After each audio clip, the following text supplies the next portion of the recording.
Watch out for these nasty types of scams. Number 1. Tech support scams. Have you ever received a text message, phone call, or email saying your device is infected or something? This could be a scam. The person who is trying to get you hooked wants to steal your personal information, including your bank account details, phone number, and so much other personal information.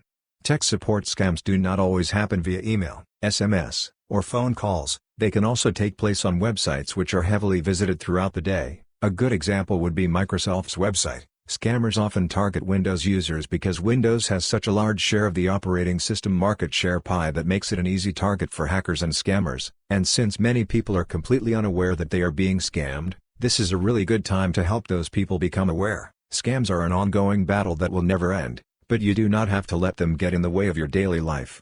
A tech support scam can happen in a variety of ways, one of which is through an infected website, such as Microsoft's own website. The Microsoft support scam has been around for yonks, and it's a very popular scam that gets many Windows users tricked into thinking their PC is infected with some sort of malware, and the site often gives you the contact details to contact the specified person or company. However, if you try to contact the number shown on the tech support scam page, it may lead you to a real scammer who will steal your personal information, so never ever call the phone number you see unless you can verify it is a legitimate tech support phone number, and that the number belongs to a reputable company such as Microsoft or Apple.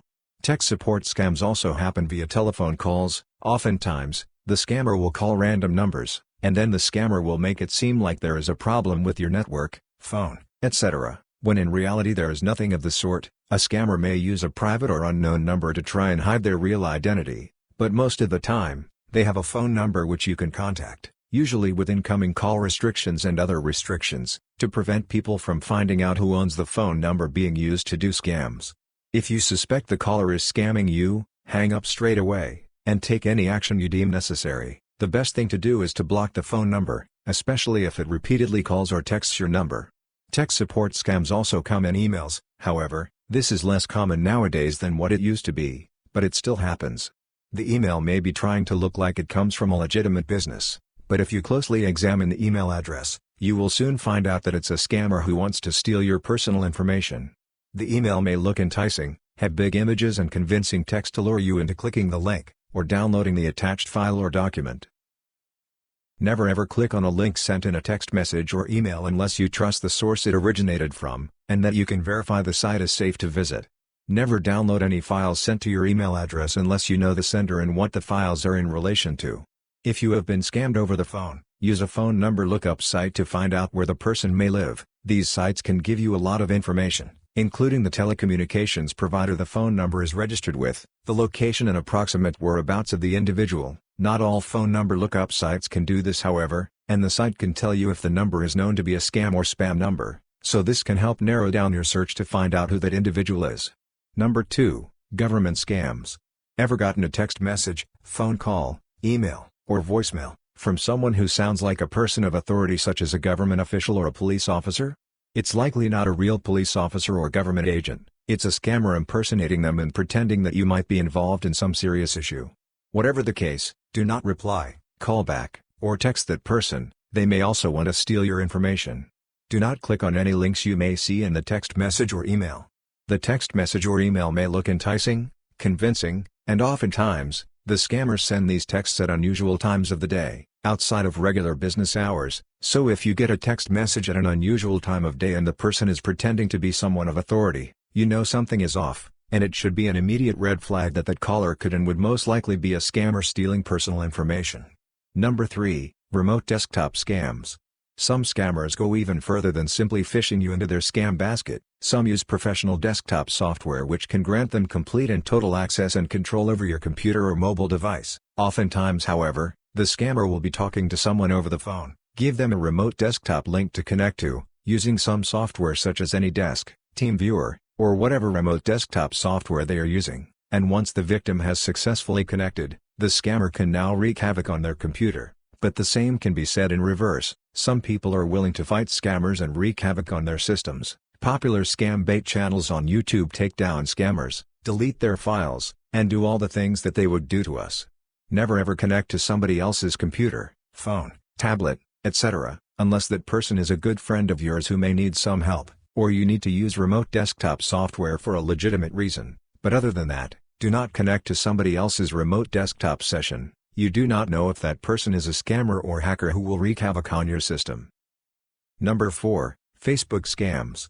Facebook is one of the world's largest social media platforms, and as such, is also a large target for hackers and scammers, and recently, a new scam has been on the rise. It's a particularly dangerous one too. The scam involves the receiver receiving a text message saying their loved one has passed and that they need to organize something, and once again, it involves phishing the victim into the scammer's basket. So if the receiver clicks the link, their information will be stolen, leaked, and potentially sold. Do not click on the link if you receive a text message which sounds like the Facebook scam I just talked about, unless it's from an actual family member who knows what's going on. Your family would notify you if your loved one had passed, not some random person who you do not even know. The immediate red flag should be that the phone number that contacted you to tell you your loved one has passed away is not a person who is related to you in any way, shape, or form. Be very cautious when on Facebook, carefully read the posts, and if there is a link to click on, do not click on it unless it comes from a reputable source and leads to a well-known site. Finally, number 5, YouTube scams. Being the world's largest video sharing and streaming platform, this makes YouTube a great spot for scammers to hang out and scam people. Notable YouTube scams include the Linus Tech Tips scam, in which Linus Tech Tips got hacked simply by opening an email which contained an attached file in the format of a PDF, which apparently was related to something to do with the Linus Tech Tips channel, and that's a very easy and simple way to hack someone. You do not have to use advanced techniques to scam or hack people. Even some of the most mundane and basic things can be a serious compromise to your security.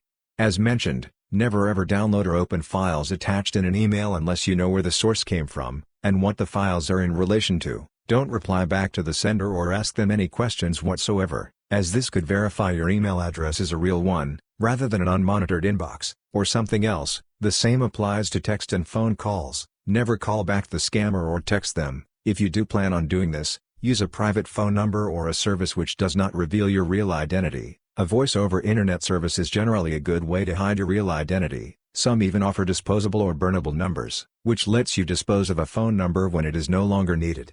Please try to stay as safe as possible. This online world is full of nasty surprises, threats, and other things that you do not want to come across.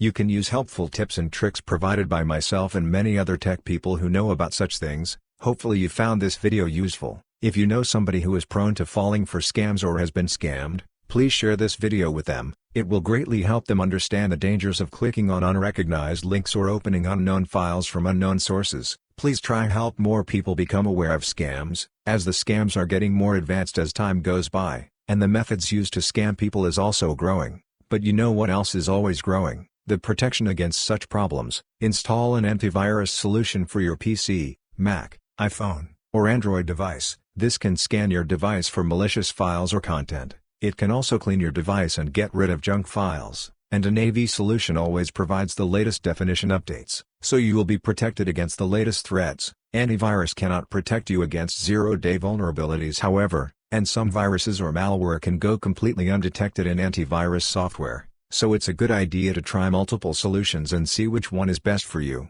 You can pay for premium antivirus if you need more advanced features and functionality, and better protection against things like ransomware. No operating system is secure or bulletproof. Even Linux can be hacked and has had cases where ransomware and other bad things happened on Linux. So no matter what system you use, be very careful online, and if you ever receive an email, text, or call from somebody you do not know, it's best to ignore it and not contact the person. Anyway, that's it for this video folks. Please remember to like, share, comment, and subscribe. See you next video. Bye for now.